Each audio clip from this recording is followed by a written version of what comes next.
Então, boa tarde, pessoal. Meu nome é Débora, eu sou fisioterapeuta desde 2007 e acupunturista desde 2017. Foram 10 anos aí atuando em outras áreas antes de chegar na acupuntura.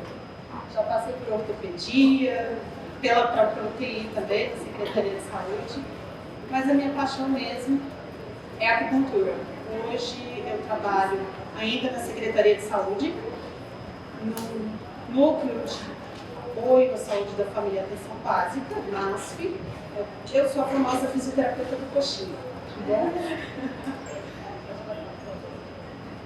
O que é a acupuntura? A acupuntura é uma técnica que veio de toda uma racionalidade, 5 elementos, todos aqueles termos que para a gente são tão exóticos aí, mas basicamente é o transporte do Qi, a energia vital, no corpo humano através de canais de energia que a gente conhece como meridianos. E com o tempo desenvolveram a teoria dos pontos de acupuntura, que são áreas neuroreativas. Dentre outras coisas, são pontos onde a gente tem mais facilidade de passagem de corrente elétrica, e aí vem uma série de outras características que fazem com que esses pontos especiais aí sejam capazes de desenvolver algumas ações fisiológicas no organismo.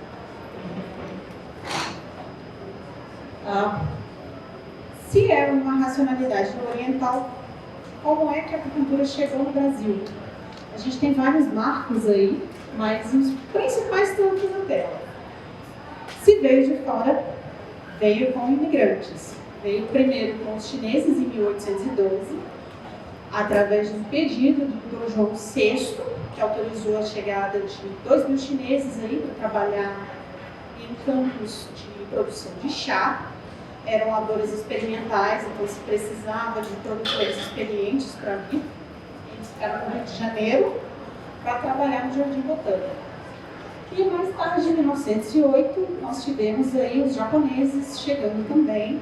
E aí eles já vieram no final do período feudal no Japão, naquele famoso navio que veio para cá com o início da imigração japonesa. Qual que é a principal diferença, né? A acupuntura chinesa se difundiu mais no Brasil e a acupuntura japonesa ficou praticamente restrita à colônia japonesa. Então, o que a gente conhece mais hoje é a acupuntura chinesa, embora a gente tenha 3 linhagens aí, a chinesa, a coreana e a japonesa. E ao longo dos séculos eles foram se alternando aí entre os melhores do mundo, com muitas disputas entre eles. 1958 foi um outro marco importante, onde a gente teve um fisioterapeuta, Friedrich Johann alguma coisa. Ele era de Luxemburgo, não sei falar o nome dele. Ele estudou na Alemanha acupuntura e veio para o Brasil. Em 58 foi o primeiro curso de acupuntura no país. Foi quando a acupuntura começou a ser disseminada entre os profissionais. E ela saiu das colônias chinesas e japonesas e passaram a permear os nossos círculos profissionais também. Em 72 houve a formação da Associação Brasileira de Acupuntura, a ABA, que quem mexe com a acupuntura conhece, a ABA está aí até hoje. E na década de 80 começou os movimentos aí de reconhecer o exercício da acupuntura. Em 85 veio a regulamentação pelo Conselho de Fisioterapia e Terapia Funcional, a resolução COFITUS 60 de 1985. Hoje essa resolução não está mais em vigor, por uma série de disputas jurídicas e políticas que vem se desenrolando até hoje. Mas é um marco importante porque, além de ser o nosso conselho, foi o primeiro a reconhecer o exercício profissional da acupuntura no Brasil. Neste ano de 1985, o Conselho Federal de Medicina ainda considerava a prática da acupuntura um charlatanismo. Então, em meio de tantas disputas, afinal de contas, quem pode exercer acupuntura profissionalmente no Brasil? Basicamente, 2 categorias. Os profissionais de saúde de nível superior que cursam um curso de pós-graduação. Então, pode ser tanto uma pós-graduação em acupuntura japonesa, que é uma pós-graduação que eu estou concluindo agora, e a pós-graduação em acupuntura chinesa. Todos esses 2 cursos são bastante conhecidos aí no país. Existe também a possibilidade de profissionais de nível médio cursarem a formação. Qual que é a diferença entre a formação e a pós-graduação? A pós-graduação é destinada a profissionais de nível superior e ela vai ter aproximadamente 1.200 horas. Não vai incluir algumas disciplinas básicas que já fazem parte da grade curricular de base. Anatomia, fisiologia, epidemiologia, microbiologia, primeiros socorros, biossegurança, esse tipo de coisa. A formação, ao contrário, por ser um curso destinado que tem apenas o nível médio, inclui também essas disciplinas. Então, é um curso de aproximadamente 2.500 horas. Então, é seguro fazer acupuntura com uma pessoa que tem nível médio? Se ele teve a formação adequada, sim. Então, existe essa possibilidade. Qualquer afirmação ao contrário, STJ proibiu o exercício do fisioterapeuta em acupuntura. É mentira. Fake news.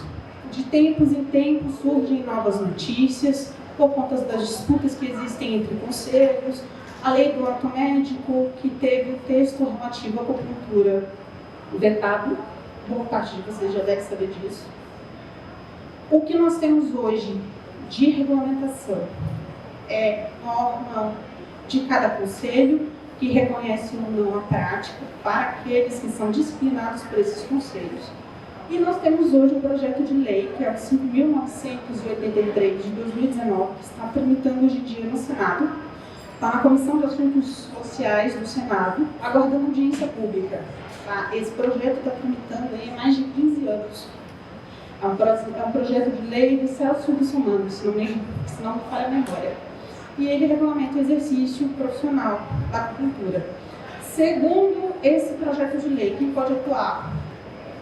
O detentor de curso de graduação em acupuntura, seja ele nacional ou estrangeiro revalidado no Brasil. Os portadores de cursos de pós-graduação, um título de especialista em acupuntura dado pelo seu conselho regulador. E contempla também os técnicos. Então, o técnico de acupuntura ainda está previsto também nessa norma. Além deles, as pessoas que já estão atuando há pelo menos 5 anos e que ainda que não tenham um curso reconhecido, têm o seu direito de trabalho protegido pela Constituição Federal. Uma lei não pode retroagir para prejudicar, então esse seria um dispositivo como norma de transição, tá certo? Como é que funciona uma sessão de acupuntura? Como qualquer outra sessão que a gente conhece. Primeiro vai fazer uma avaliação e depois a gente vai fazer o tratamento. A avaliação engloba a anamnese, a entrevista, o exame físico, que no caso da acupuntura inclui a inspeção da língua e a palpação do pulso e de alguns pontos alarme ao longo do torso e a palpação abdominal também, no caso da acupuntura japonesa. Depois disso, nós temos a coleta de sinais vitais, que não é essencial para a prática de acupuntura, mas é importante para a gente evitar incidentes durante a sessão. Terminada a nossa avaliação, a gente vai para o tratamento, que vai englobar dietoterapia. A gente vai recomendar mudanças alimentares que vão ajudar no tratamento com a acupuntura. Não existe acupuntura sem dieta, então faz parte da sessão de acupuntura mudar hábitos alimentares. A fitoterapia, então o acupunturista pode prescrever ou não algum medicamento fitoterápico. No Brasil, nós trabalhamos apenas com fórmulas magistrais já prontas e conhecidas mundialmente.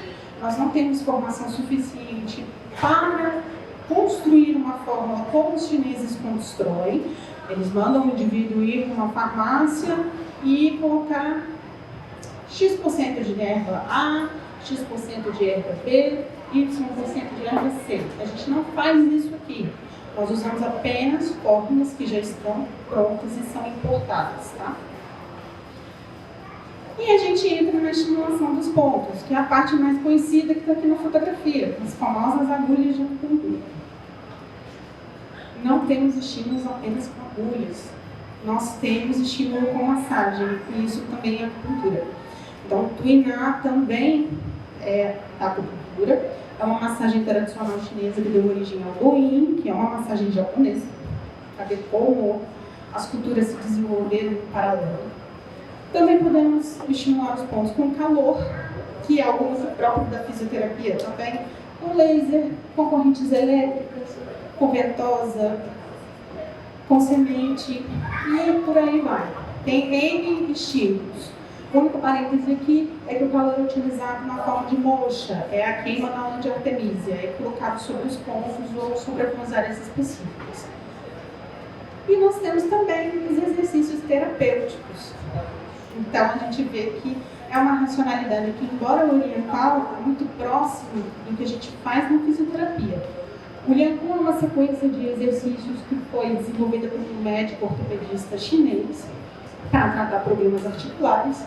O Tai Chi Chuan é uma arte marcial chinesa e deve ter uns 300, 400 anos de história.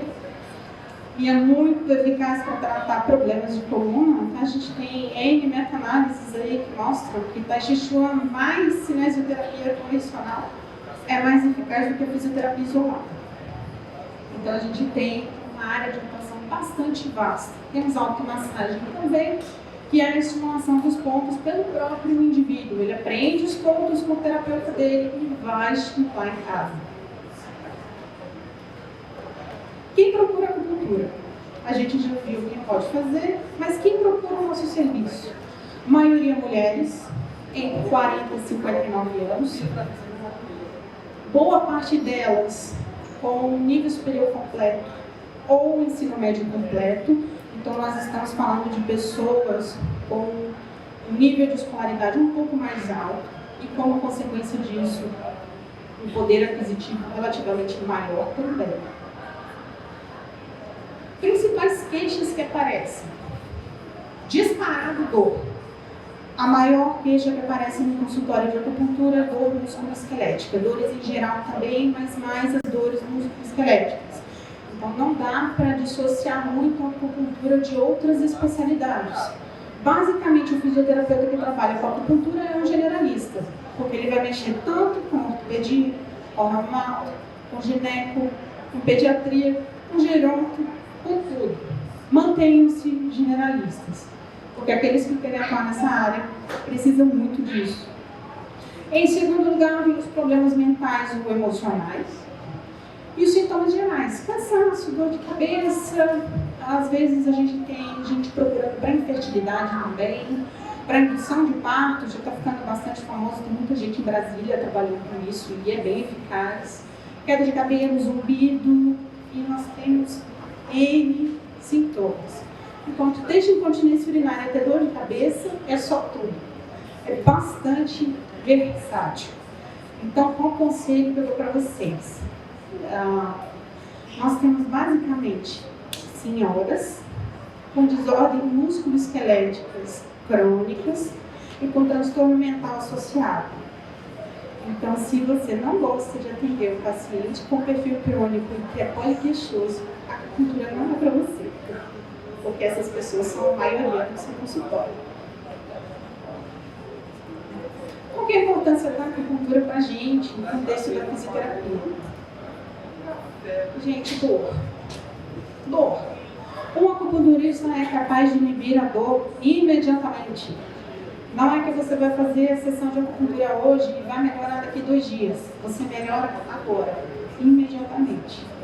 A supressão que o acupunturista busca de dor é de no mínimo 80% logo depois do agulhamento. Então, para que isso é importante para o fisioterapeuta? Dor limita movimento, dor limita função.